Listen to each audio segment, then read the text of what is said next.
Hey, I'm just going to be doing some readings from my book here. So this is step 1. We admitted that we were powerless over our addiction, that our lives had become unmanageable. It doesn't matter what or how much we use. In Narcotics Anonymous, staying clean has to come first. We realize that we cannot use drugs and live. When we admit our powerlessness and our inability to manage our own lives, we open the door to recovery. No one could convince us that we were addicts. It is an admission that we have to make for ourselves. When some of us have doubts, we ask ourselves this question: can I control my use of any form of mind or mood-altering chemicals? Most addicts will see that control is impossible the moment it is suggested. Whatever the outcome, we find that we cannot control our using for any length of time. This would clearly suggest that an addict has no control over drugs. Powerlessness means using drugs against our will. If we can't stop using, how can we tell ourselves we are in control? The inability to stop using, even with the greatest willpower and the most sincere desire, is what we mean when we say we have absolutely no choice. However, we do have a choice after we stop trying to justify our using. We didn't stumble into this fellowship brimming with love, honesty, open-mindedness, or even willingness. We reached a point where we could no longer continue using because of physical, mental, and spiritual pain. When we were beaten, we became willing. Our inability to control our usage of drugs is a symptom of the disease of addiction. We are powerless not only over drugs, but over our addiction as well. We need to admit this fact in order to recover. Addiction is a physical, mental, and spiritual disease that affects every area of our lives.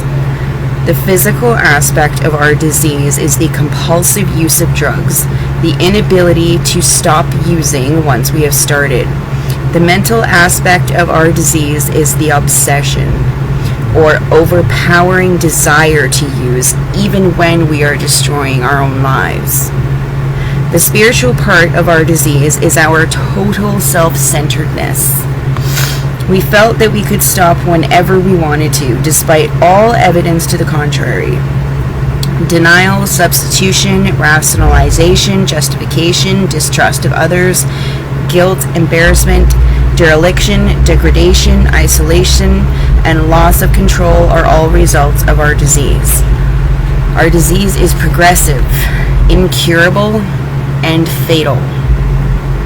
Most of us are relieved to find out we have a disease instead of a moral deficiency. We are not responsible for our disease, but we are responsible for our recovery. Most of us tried to stop using on our own, but we were unable to live with or without drugs. Eventually, we realized that we were powerless over our addiction.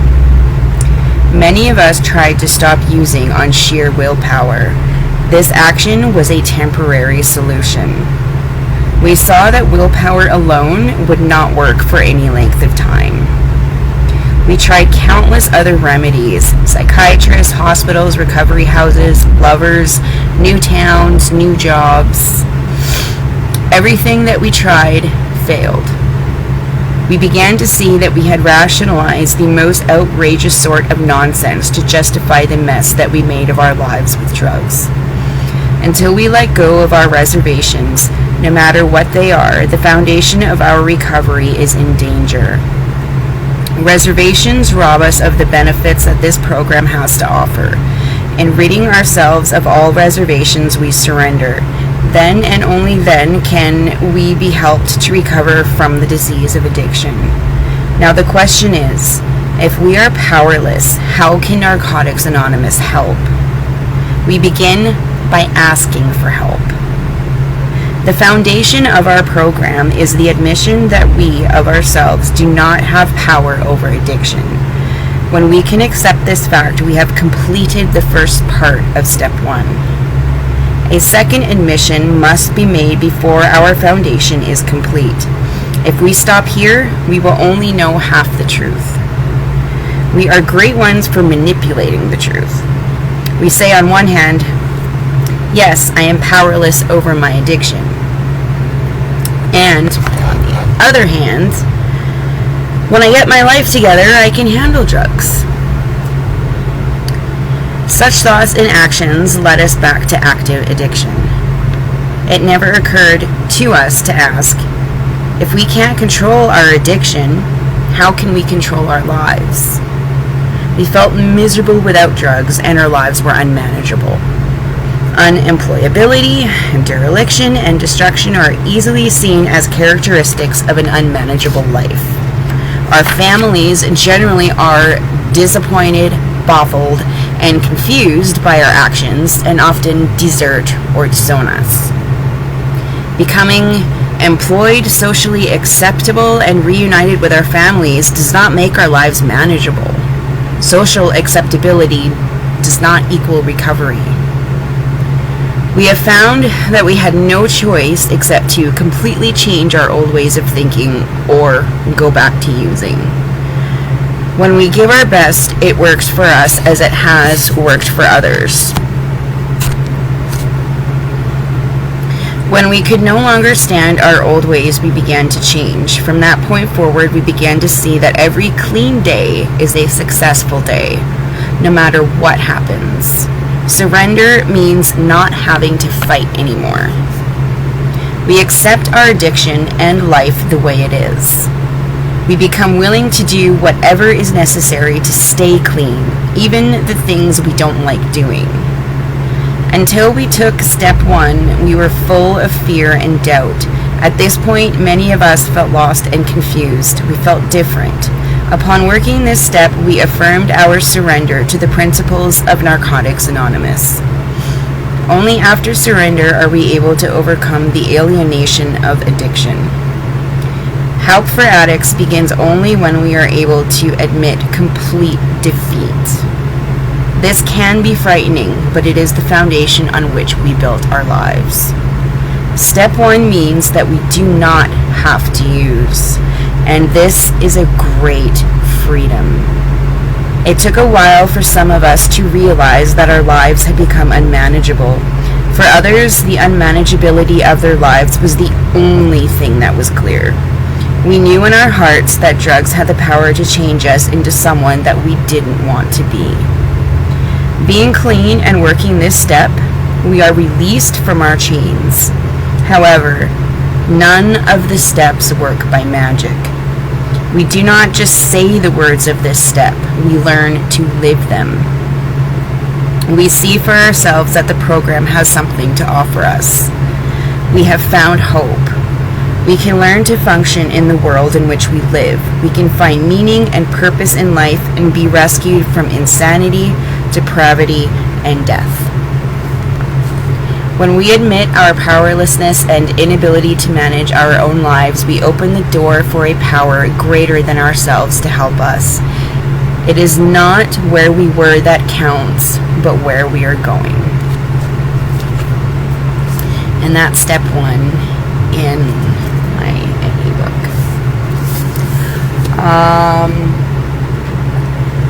So I'm supposed to be working on my study guide. This is my Narcotics Anonymous step working guides.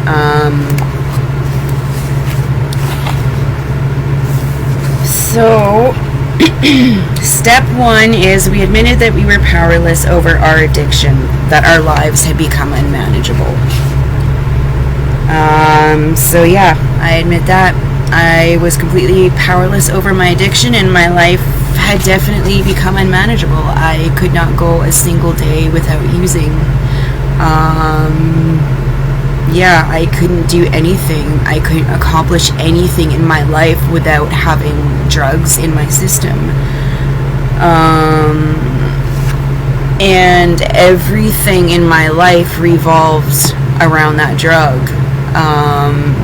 I did not give a shit about anything other than getting my fix. I didn't give a shit about my family. I didn't give a shit about my daughter. I didn't give a shit about myself. I didn't give a shit about my friends. I didn't give a shit about my goals, my dreams, nothing. I did not care.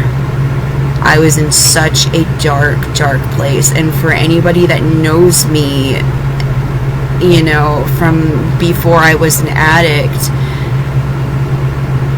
you guys all know me to care so much.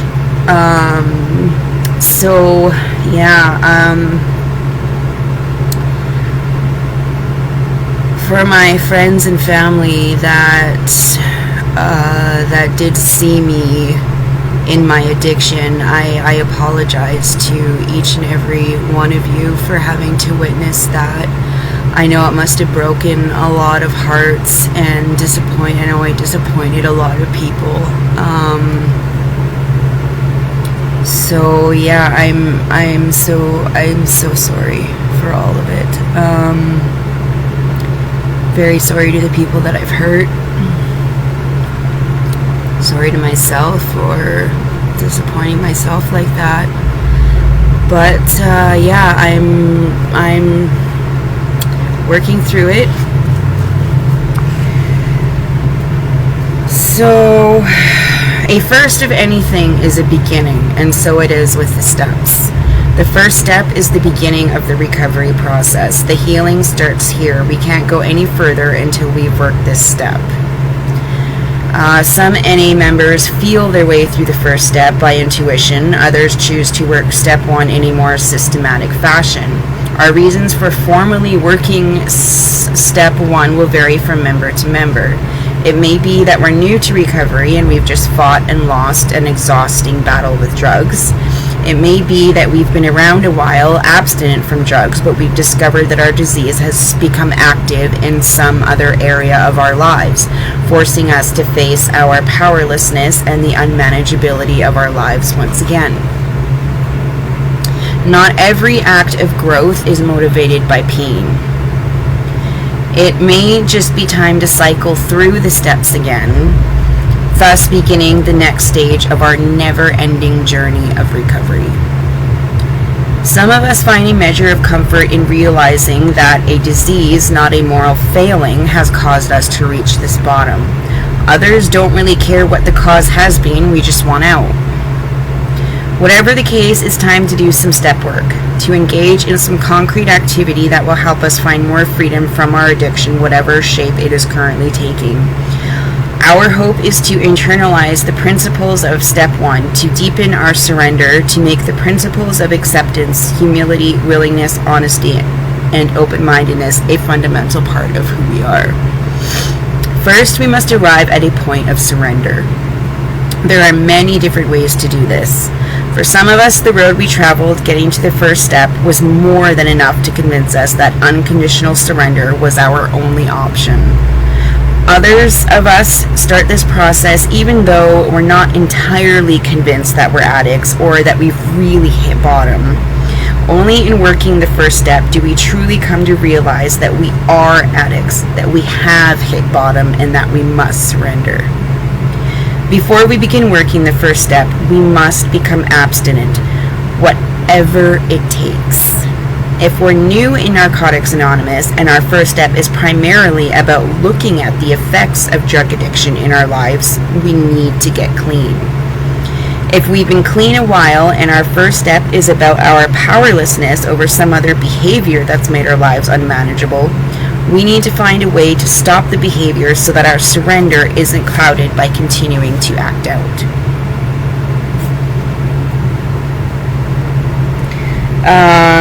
What makes us addicts is the disease of addiction, not the drugs.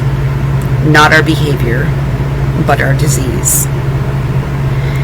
There is something within us that makes us unable to control our use of drugs. This same something also makes us prone to obsession and compulsion in other areas of our lives. How can we tell when our disease is active?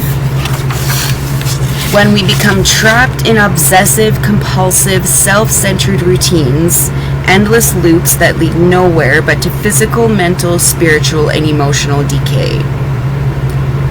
What does the disease of addiction mean to me? Well, that question for me, the disease of addiction means absolutely every single thing that I don't want to be, that I don't want my personality to be. Greed, selfishness, not caring, unloving, isolated, greedy, all of those things that I don't ever want to be, that I want to overcome. The disease of addiction is a sickness. It's a sickness that I don't want to have. I want to recover from it. Has my disease been active recently? In what way? Well, I mean, technically it's active every day. Like it's a daily struggle. I haven't used or anything, and I don't have any cravings or anything like that.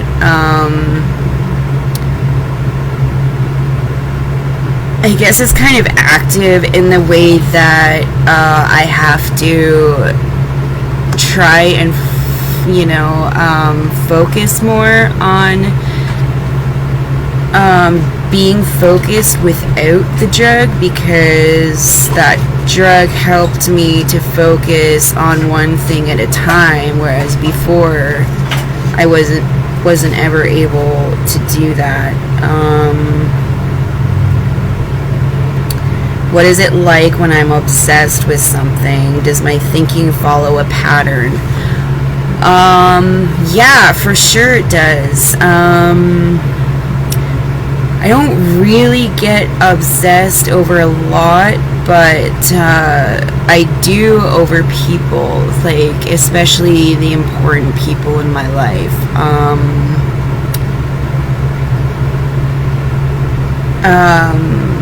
I obsess over fixing things. I have to be the fixer, and I have to fix shit, and I want people to get along, even people that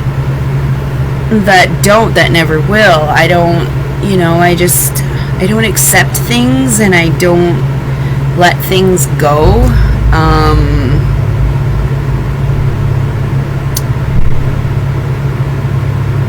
Yeah, I don't know. But yeah, like,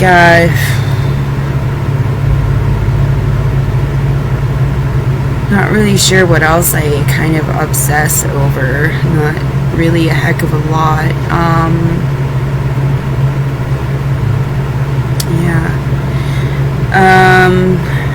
When a thought occurs to me, do I immediately act on it without considering the consequences? Sometimes I do, for sure.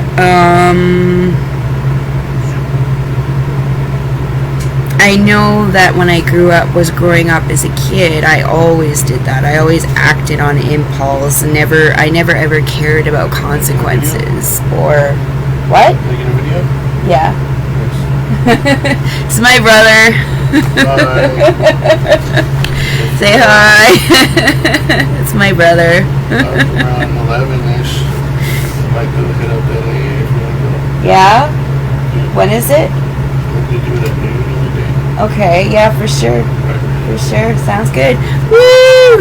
Yay! Got my brother in going to AA. Awesome. This is so good. It's so good. So yeah, like I was talking about before with with me getting clean, it's good because it's inspiring a lot of other people to do the same. A lot of my friends are making the steps to better their lives, and it's a great freaking thing to see. This is exactly what I'm doing this for. And this is why I'm sharing my story. This is why I do these videos, because it's to inspire people to do the same. I mean, I was at the bottom of the barrel, such an addict. I couldn't go a single day without using. I was, just stuck at the bottom in a terrible rut, and now look at me. I'm doing great. I have a fantastic business partner now. I have dreams and goals. I'm going to be going back to school. I'm going back to work. It's all coming together for me. So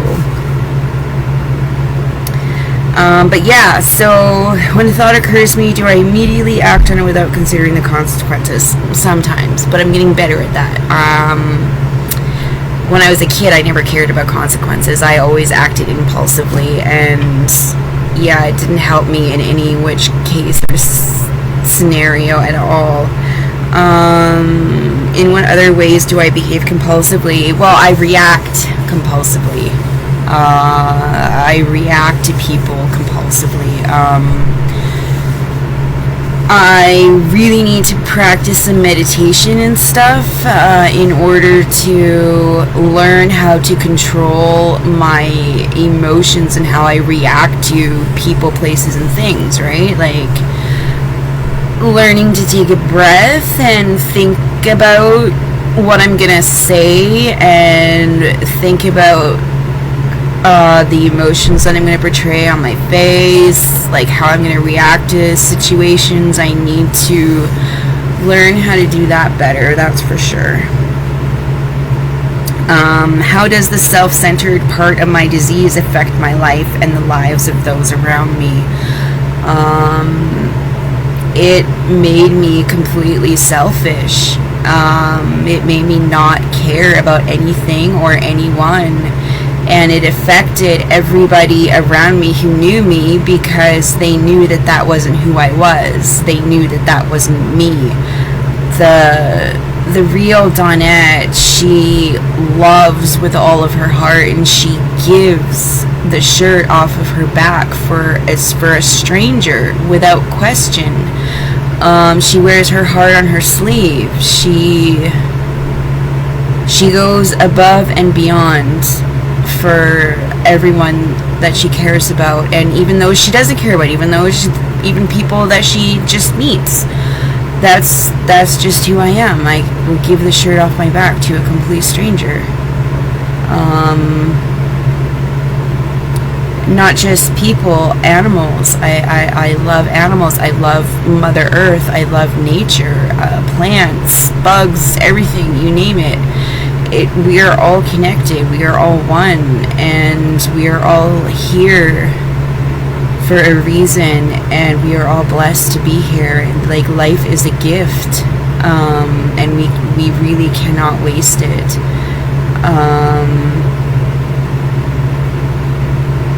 How has my disease affected me physically? Physically, it was killing me. I was killing myself. Oh, wow, yeah, I was killing my brain. I was killing the cells in my body.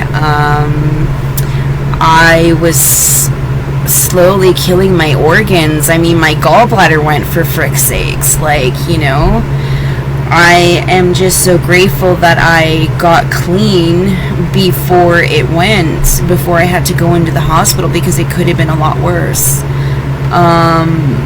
And if I was high, I might not have realized the damage, and I might not have went into the hospital as soon as I did, and I could have died because the bile was already starting to leak into my liver, and it could have killed me. So if I was still an addict, I might not have recognized what my body was trying to tell me, and yeah, I shuddered. Like, I almost died. I honestly, literally almost died. That's, it's a hard one to face. That, you know, in a matter of days, I could not be here right now.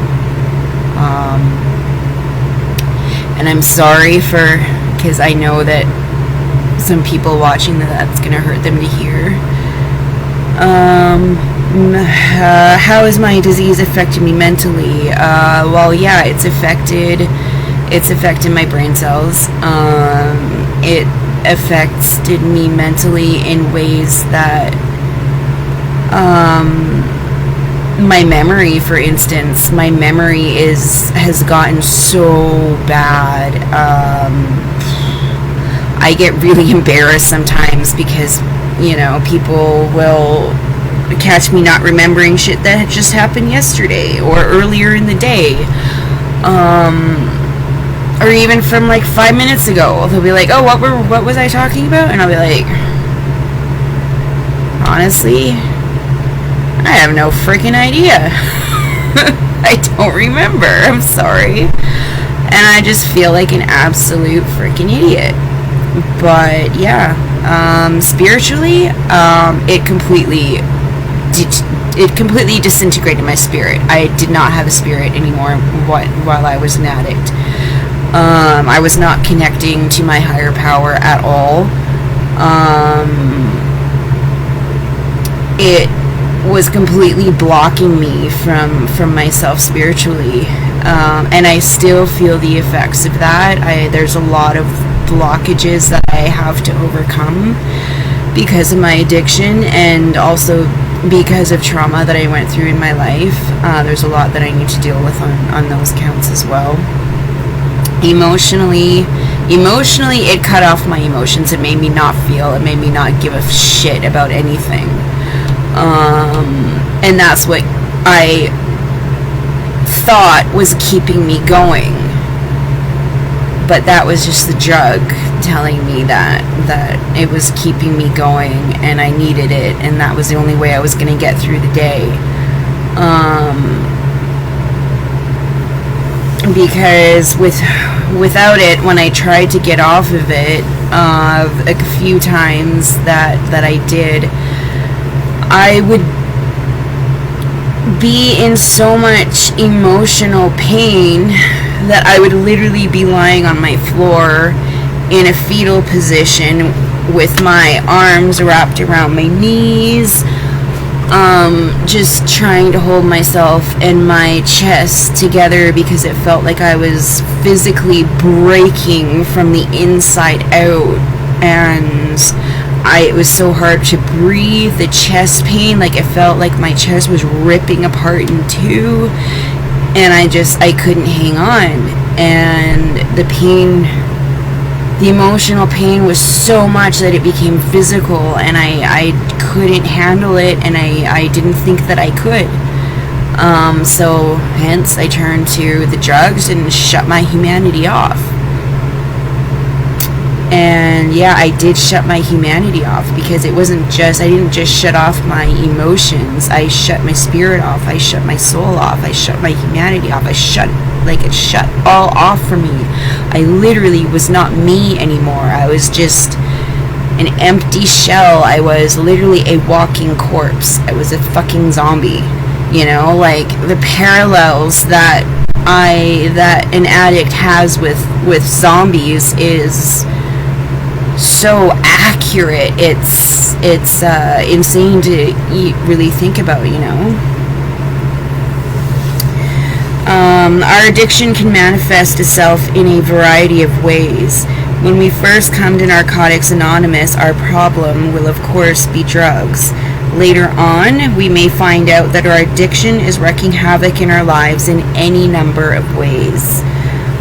What is the specific way in which my addiction has been manifesting itself most recently?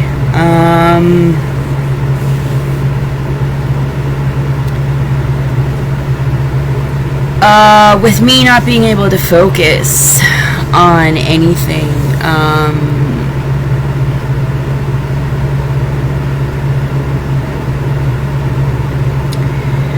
my brain jumps from one thing to another, and I don't accomplish a single thing.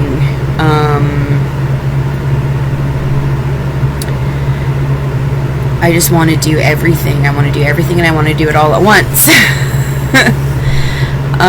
But I gotta realize that I can't do that. I have to stay focused on one thing at a time, and get that one thing done before I move on to the next. Have I been obsessed with a person, place, or thing? Oh dear. Yeah, I have.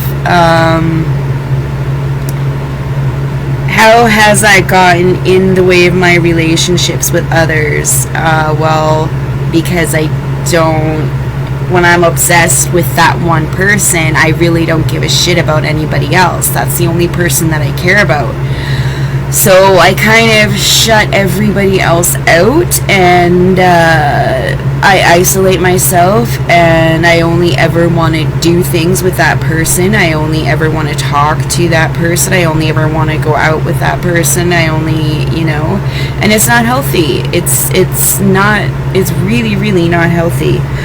How else have I been affected mentally, physically, spiritually, and emotionally by this obsession?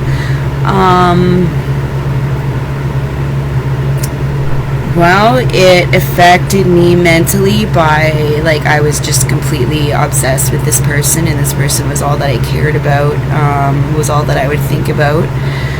It affected me physically, kind of in a good way, because I would get angry, and then when I get angry, I go for walks, I go for hikes, and I climb, and I climb, and I climb, and I climb, and I fucking do shit until I'm not angry anymore. Which, is a good thing, but in a sense. Spiritually, it affects me because I'm not focused on my higher power. When I'm just focusing in on that one person, I'm not caring about anything else. I'm not focused on what my soul is trying to tell me. I'm not communicating with myself or my higher power, which is really damaging in itself. And emotionally, my emotions are all over the place with this person. They were, until I started practicing control. And I was letting my emotions go completely all over the place, and I can't do that. I'm practicing more control now, and learning that I need to love myself, and I have to come first, and loving myself comes first, and I need to maintain that way of thinking, and maintain my boundaries and my values and my self-worth, and it's all a work in progress. So I think that will be enough for me today for this video. I will do another one tomorrow, and I'll try and go through some more of these questions and study guides tomorrow.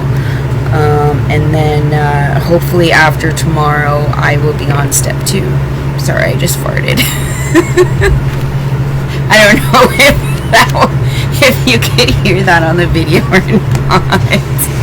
But better out than in, I always say, right? Anyway. Oh gosh. I love you guys. And I'll do another video in the morning. Okay. Hope you guys have a really good night's sleep. I love you, and I'll talk to you tomorrow. Bye.